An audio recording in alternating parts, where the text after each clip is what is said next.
Those of you in the 5th row all must be topless. I don't know if you knew that, if they told you in line. It's 1, 2, 3, 4, 5. So you, sir, and the rest of that row. If you wouldn't mind. That's rude. Okay. It's not 18 and up. We're decided to educate. I don't want to learn. Yeah, you're right. Studying's hard. Put your shirts on. I don't want to learn anything. It also sounds like all right. Okay, that's enough. No more people. No, you can go back. No, come on. It's fine. It's fine. Come on in. Well, we can have you sit down on the front row here if you want. Are you taking my picture? Just tell a guy, because I have to do a candid shot. There you go. Okay. I don't know you.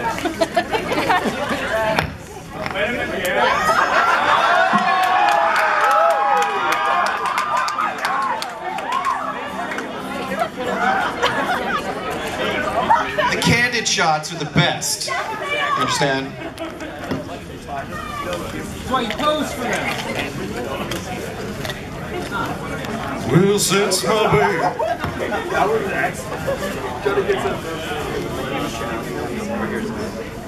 I'm auditioning for Steam Powered Giraffe today, so if I sing any throughout the this panel, you guys let them know how good I am. Yeah. I love Steam Powered Giraffe. I have been to several conventions with them, and I've listened to all their music, but I've never heard them live. I've always had a conflict. I'm going to try to see them tonight. Do you guys know what time they're playing? 9 o'clock. I think Guys, we're going. 9:40? 9 to 10:15. We're going. 9 to 10:15 on the frickin' dot. Okay, because Greg Ayers comes on at 10:15 to get the music started. Maybe, I don't know. Are we still coming in? The whole panel is going to be people coming in. The whole hour. The whole convention is just going to be this line. Yeah, exactly. It's like going to Walt Disney World. Wow, I got it 3 lines. That's awesome. Well, guys, I'm going to go ahead and start as people are moseying on in. That's their punishment for being late for the line. Do you guys know who I am? No? Okay, you totally know who I am? Well, you have to leave because this is a Q&A. You obviously have no questions, so you're done. You are educated. You may pass. I passed the class. Keep your top on. Everybody's fine. If there are no more chairs, I want people to form human chairs and people sit in them. If that's all right. Look at people's calves. The thicker calves get to be the chairs. Your legs are good calf legs? Let's see. No? You're not a good chair. Okay. Don't sit on him. That guy is not allowed to be sat upon. Alright, we're still coming in. This is really like a bad Marx Brothers movie. And they all just keep piling in. Oh, good. I'm glad you came in. Thank you. We were waiting for you. Yes. Oh, and 2 hard-boiled eggs. Exactly. Ah! Good reference. I was hoping you'd show up. Come on in. Yeah, you too. And you. Oh my God. Okay. So this is what we call standing room only. This is also what we call, children, pay attention. This is what we call a fire hazard. Okay? Exits are located here, here, and here, and back there. I recommend that if there is a fire, you all leave that way so I can get out this way without any obstruction. You know, it's called a guest prerogative. All right, I'm going ahead and start. I can't stand it anymore. I'm like at the starting line, and I've got the gun, and either I'm going to shoot it or shoot someone. You guys ready? Are you ready? Yeah! All right, stay with me. Coming!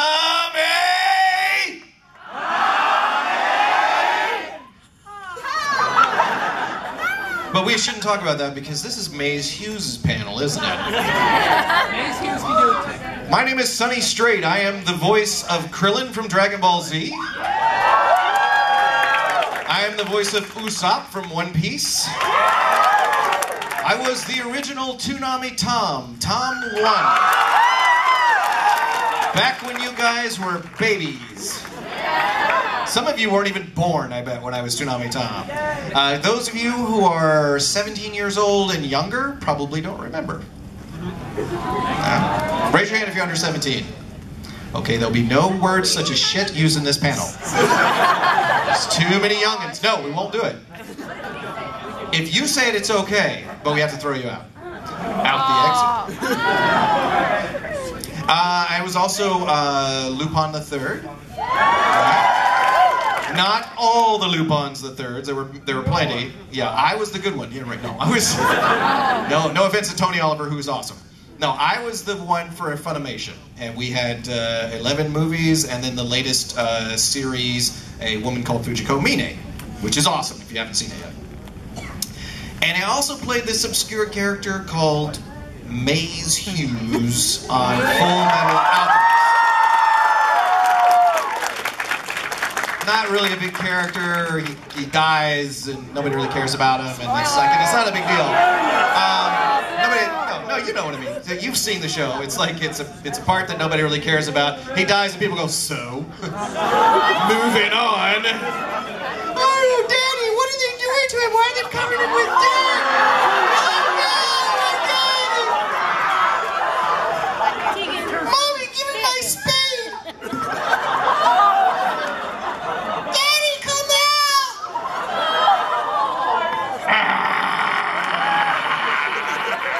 Alicia!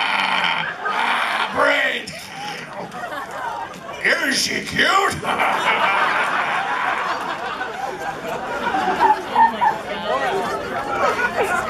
That was in the show, if you haven't seen it. It's a really very poignant scene. It was kind of sad, tearjerker, really.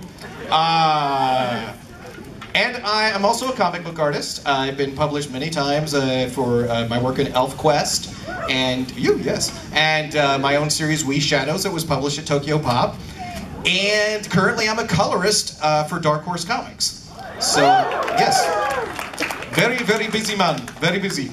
And I was also a director at Funimation, and I've also been a writer.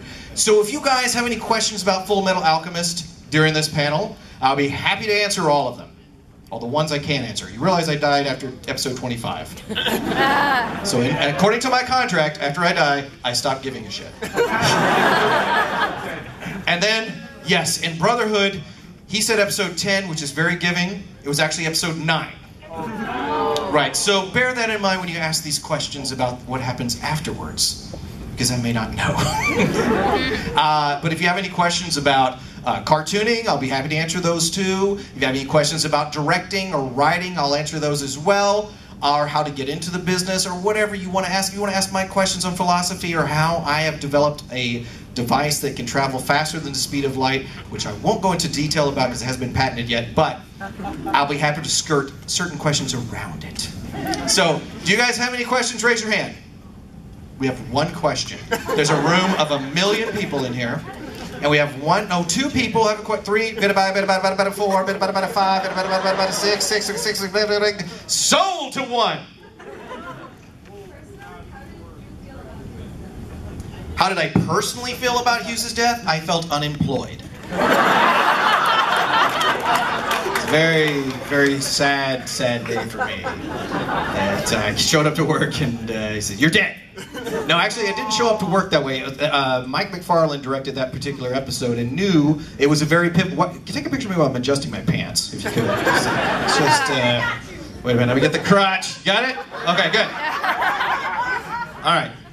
But Mike McFarlane let me know that, hey, this is a very important episode, so I want you to have the Japanese recording ahead of time, which we never got back then, especially.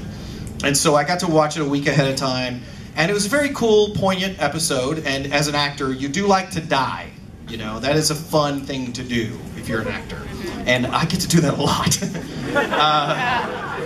Hughs did it twice for me. Krillin did it 4 times. Even Toonami frickin' Tom dies.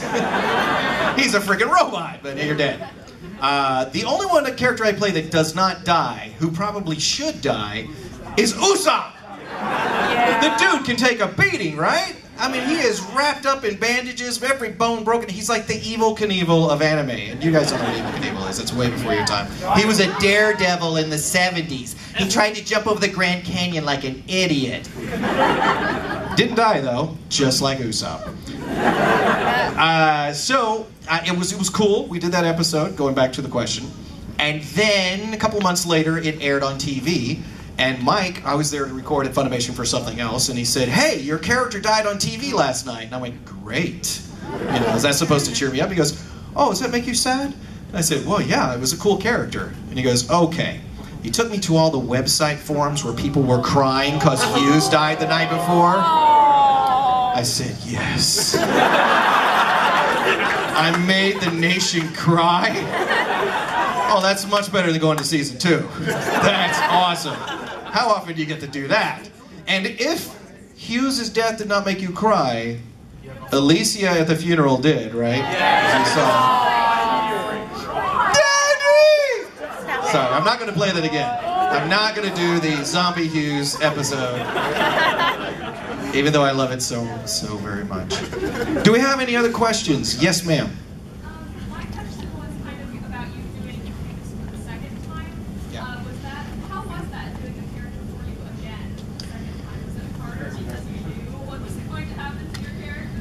No, it wasn't harder, but he dies quicker, so it really sucked. I said this at my last panel. This is a character I never can say goodbye to anymore. Because the first time he died, I was like, oh my god, that's the end of a really cool character.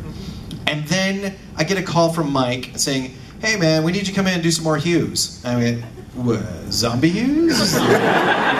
Ghost of Hughs? What, are there Dragon Balls that I didn't know about in this show? Why am I doing Hughs again?" And he said, no, it's Envy disguised as Hughs, so you get to be evil Hughs. And I went, oh, that's cool.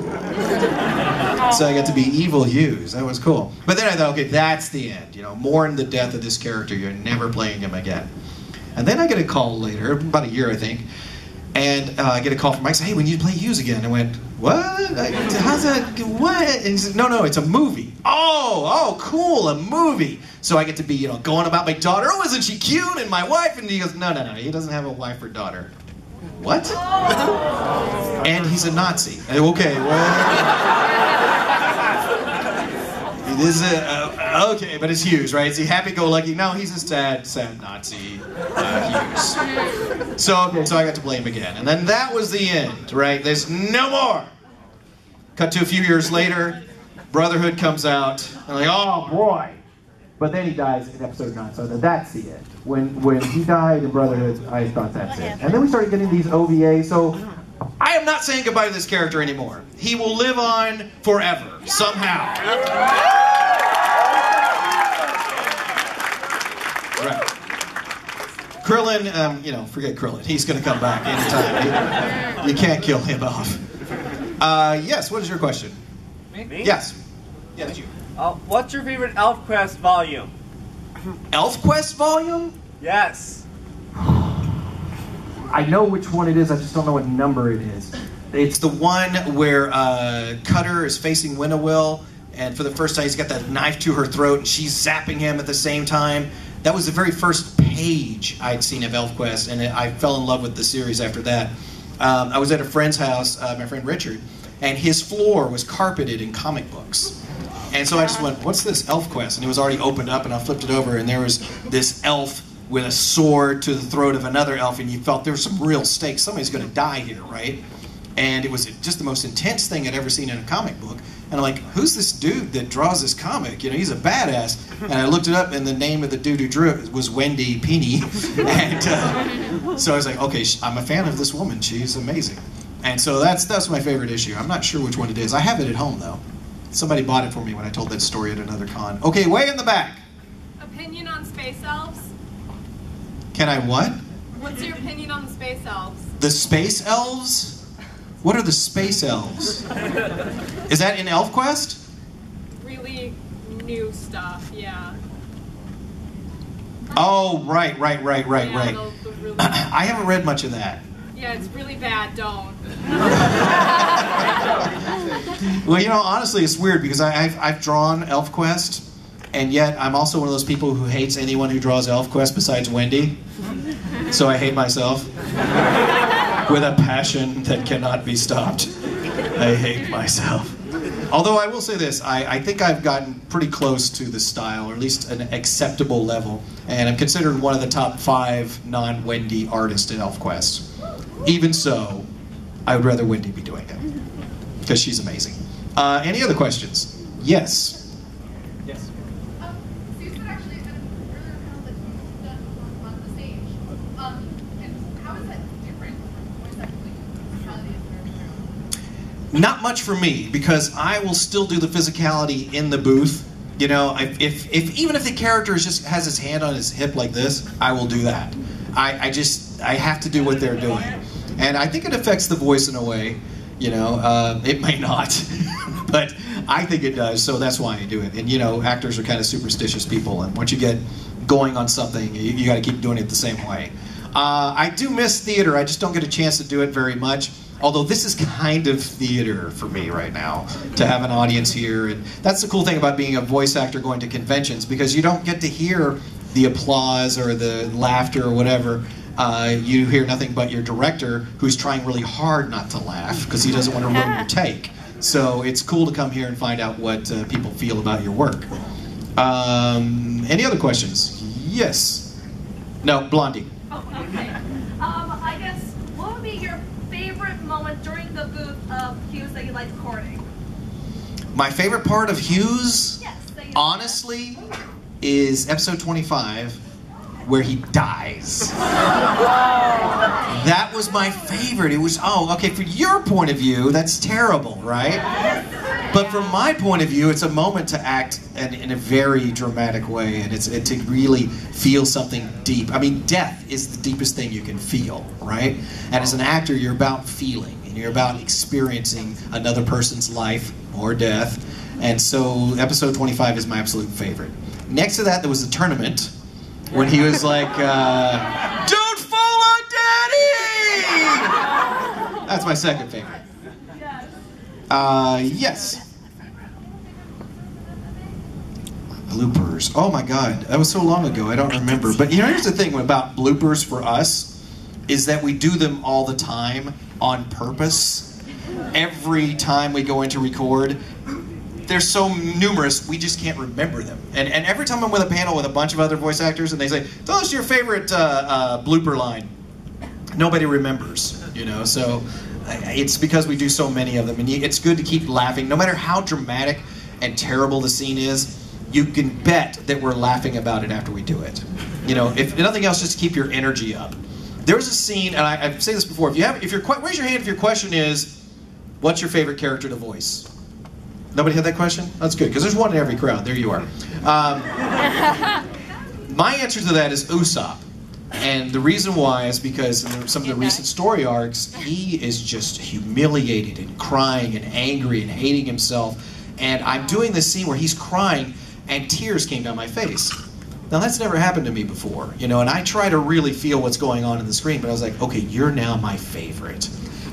So yeah, that's what I like the best. What's your question? I know that you spent more time on the first series than you left until episode 25 instead of episode 9. Which series is your favorite, or which one did you enjoy working on? That's a good question. Raise your hand if you liked Brotherhood more. Alright, raise your hand if you liked the original series more. Oh, Ooh, awkward. you guys better sneak out of here. Usually it's about 50-50. And I can understand that because I like things about both of them, you know, and I think there's some strengths in both. Even on something as particular as Hughs' death, there are things I like about both of them. I lean more to the original on the death scene because I think it's so succinct and poetic. Thank you. And yet, in Brotherhood, first of all, it's just bloody. It's awesome. And it just keeps going and going and going. But also, he has a bit of closure, you know? It's like he's saying goodbye, you know, before he dies, and he's sorry that he has to leave. So that he didn't get to say that in the first episode. The first episode was just dead. You know, he's dead. So I like things about both of them, but I'm leaning toward the first one. Yes, first row. Who is your favorite character in FMA other than That's a good question. Armstrong, I think. I like Roy too. Yeah, Lust is one of my favorite characters and one of my favorite activities. Not Ed though. I mean, what a waste of time that was. No, I'm just kidding. Ed's great. Any other questions? Yes.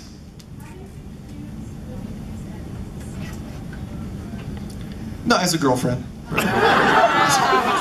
He's a high-pitched young man. Short enough. He is. I don't have one of those little kid voices, and I really am envious of any actor who does, because so much of anime is in high school or younger, you know? So I tend to play the goofy characters or the dads of people who talk like this. When I talk like this, it sounds like I'm making fun of people who can do this naturally. And I am. What's your question? How did you feel about the Coma Theater where Hughes was calling Mustang? I love him rapping. Yeah. That was awesome. I'll tell you what else is awesome. Did you guys see they used the animation for Full Metal Alchemist between Roy and Hughs with Tenacious D's lines? Have you seen that? Oh my God! Look, just Tenacious D, Maes Hughs. You'll find it. It is it's awesome, and it's really well synced to the mouth flaps too. So, in the back. What was your favorite line in Hughs? Don't fall on Daddy. Because how often do you get to say that? I always say that on my anniversary. I say, "Please fall on Daddy," but that's it's not exactly the same situation. I understand. So perfect. I've been married a long time, so I look forward to my anniversary. Yes, you, Black Butler, you thing. Hi. Hi. If you could voice any other character on FMA besides Hughes, who would it be? Roy, I think.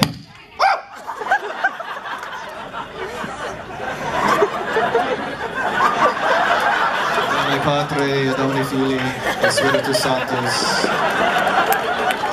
Farewell, microphone, we knew thee well. Go up there and say hi to Hughes for us.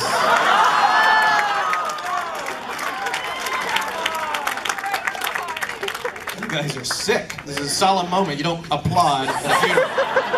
Can you imagine, though? Ashes to ashes, dust to dust.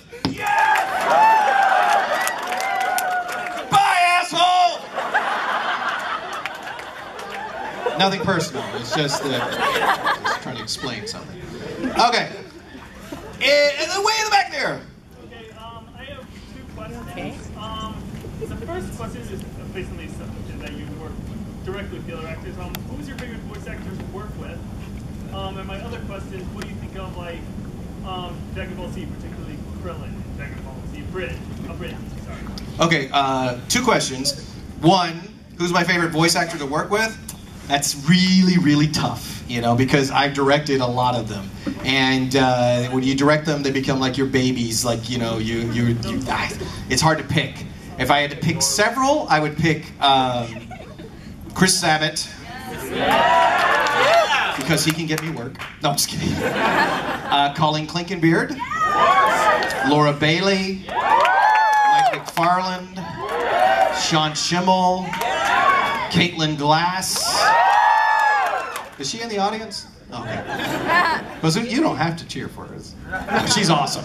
Caitlin Glass is very awesome. I will tell this story because I just told it earlier today, and it's on my mind. Caitlin, when I started directing the Lupin the Third movies, she was pretty green when she came in, right? She had never done voice acting before. I think she might have done a couple of things, but her acting was amazing. I mean, from day one, Caitlin Glass was just great out of the box, right? Except when it came to fight scenes. Her fight scenes sounded like, I'm like, oh, honey, I need a cigarette, but it is not going to work for Lupin the Third right now. There are other scenes that might work with Lupin, but not this one. You have to fight. And she goes, I know, I'm terrible. I said, no, you're not terrible. You just gotta... I said, have you ever been in a fight? She said, well, when I was in high school, a guy said I had a fat ass, so I slapped him. Okay, you're an actor, right? Draw upon that experience, put that emotion into the scene. She goes, okay, cool, I got it. Okay, now, at Funimation, you hear 3 beeps, and then where the imaginary 4th beep would be, that's where the line starts. So it sounds like, deet, deet, deet, Kamehame, right, like that, right? So here's what Caitlin Glass heard in her headphones. Beep, beep, beep, fat ass! And she was like, bah, bah, boo, ah,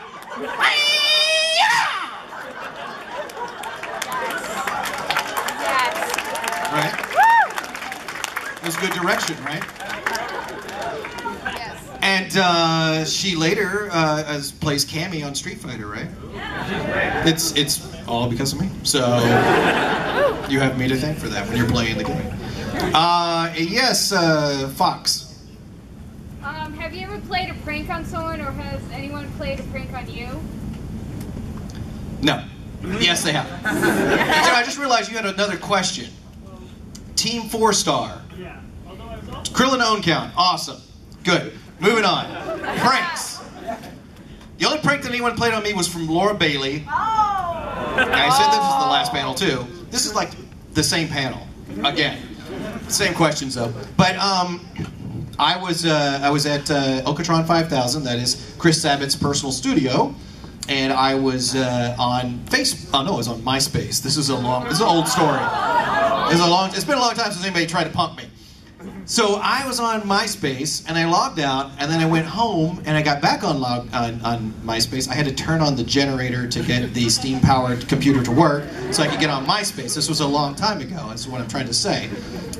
And then my profile picture, I noticed, had been changed. There was a 90-year-old woman wearing a bikini.